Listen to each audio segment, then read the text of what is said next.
লাঠি অস্ত্র বন্দুকার বাহিনী দিয়ে যদি জনগণের আন্দোলনকে আবার মোকাবেলা করার সিদ্ধান্ত বা পলিসি তারা গ্রহণ করেন, তাহলে কি পরিমাণ ভুল করবেন সেটা 24শে জুলাই অভ্যুত্থানের আন্দোলন থেকে তাদেরকে শিক্ষা দিতে। আদর্শ আর যুক্তি যখন ফুরিয়ে যায় তখন তারা সন্ত্রাস ও অপপ্রচারের পথ বেছে নেন।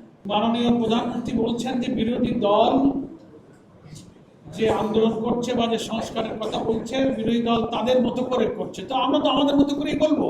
আমাদের মতো বলতে জুলাই সনদে 84টি সংস্কার প্রস্তাবে ঐক্যবদ্ধ হয়েছে, যেগুলো যা জুলাই সনদের ঐক্যবদ্ধ কমিশনের সর্বসম্মত সিদ্ধান্ত হয়ে আছে, গণভোটে যা অনুমোদিত হয়েছে, এটি আমাদের আন্দোলন করা উচিত। তা আমাদের মতো করে নয়, জনগণের 5 কোটি মানুষের গণভোটে যে আন্দোলনের সুফল তারা ঐক্যবদ্ধ করেছে, সেটি আমাদের আন্দোলনের কর্মসূচি। এখানে আমাদের মতো করে কোনো ব্যাখ্যার সুযোগ নেই। বরং আমরা বলবো, মাননীয় প্রধানমন্ত্রী যদি এটা বলে থাকেন তাহলে উনি ভুল বলেছেন।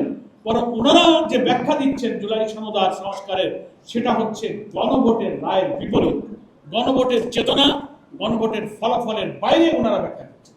এটার সাথে জনগণের জনমতের কোনো সম্পর্ক নেই।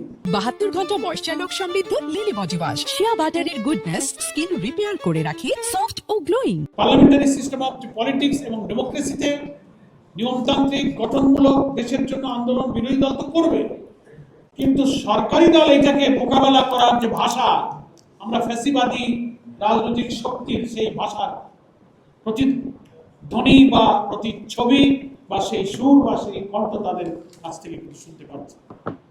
বিএনপির মহাসচিব খুব দুঃখের সাথে আমি বলবো, উনিও মাঝখানে একটি ঘোষণা দিয়েছেন যে রাজপথের সে আন্দোলন উনি এবং স্বরাষ্ট্রমন্ত্রী বলেছেন ওনারা মোকাবেলা করবেন। তো সেই মোকাবেলার অর্থ রাষ্ট্রীয় ক্ষমতা, রাষ্ট্রীয় বাহিনী, রাষ্ট্রীয় শক্তি, জনগণের ট্যাক্সের টাকা পয়সায় কেনা লাঠি অস্ত্র বন্দুকার বাহিনী দিয়ে যদি জনগণের আন্দোলনকে আবার মোকাবেলা করার সিদ্ধান্ত বা পলিসি তারা গ্রহণ করেন, তাহলে কি পরিমাণ ভুল করবেন সেটা 24শে জুলাই অভ্যুত্থানের আন্দোলন থেকে তাদেরকে শিক্ষা দিতে। পুলিশ দিয়ে, র্যাব দিয়ে, কোনো বাহিনী দিয়ে জনগণের ন্যায্য কোনো আন্দোলনকে থামানো যায় না। এই ইতিহাস কি জাতির সামনে আছে। নিয়মতান্ত্রিক গঠনমূলক আন্দোলনের কথা আমরা বলি, ওনারাও যখন রাজপথে ছিলেন তখনও বলেছেন। ফলে আমি মনে করি জনগণের কথা বলা, সভা সমাবেশ করা, মিটিং মিছিল করা, এটা আমাদের সাংবিধানিক অধিকার। গঠনতন্ত্রে নিয়মতান্ত্রিক আন্দোলনের রাজনৈতিক কর্মসূচির আইনগত ও গণতান্ত্রিক সুযোগ অবাধ অধিকার রয়েছে। এখানে কোনো ফ্যাসিবাদী কর্তৃত্ববাদী নিপীড়ন যদি চাপিয়ে দেওয়া হয়, তাহলে তার পরিণতি আগেও যা হয়েছে তাই হবে। আমি মনে করি সরকারের এ ব্যাপারে সহনশীল হওয়া উচিত, গণতন্ত্রের প্রতি, জনগণের অধিকারের প্রতি শ্রদ্ধাশীল হওয়া উচিত। সেভাবেই তারা এটাকে বিবেচনা করবেন। যুক্তি দিয়ে, আদর্শ দিয়ে আপনারা কথা বলুন। আদর্শ আর যুক্তি যখন ফুরিয়ে যায় তখন তারা সন্ত্রাস ও অপপ্রচারের পথ বেছে নেন।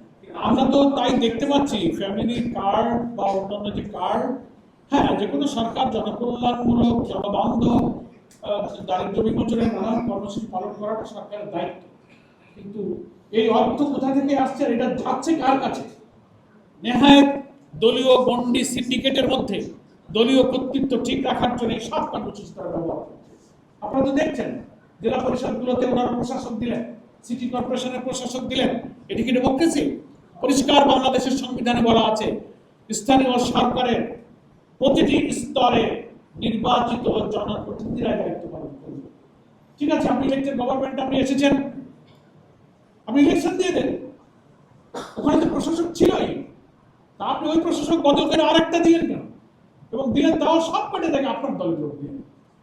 সবার আগে বাংলাদেশ এতগুলো বিরোধী দল, এতগুলো জেলা পরিষদ, সিটি কর্পোরেশনে আপনি প্রশাসক দিতে গিয়ে বিএনপি ছাড়া আর কোনো দলের লোক খুঁজে পেলেন না। What kinds of democracy? এটি গণতন্ত্রের কথা। এই দলীয়করণের বিরুদ্ধেই তো আপনি বক্তব্য রেখেছেন, আমরাও রেখেছি।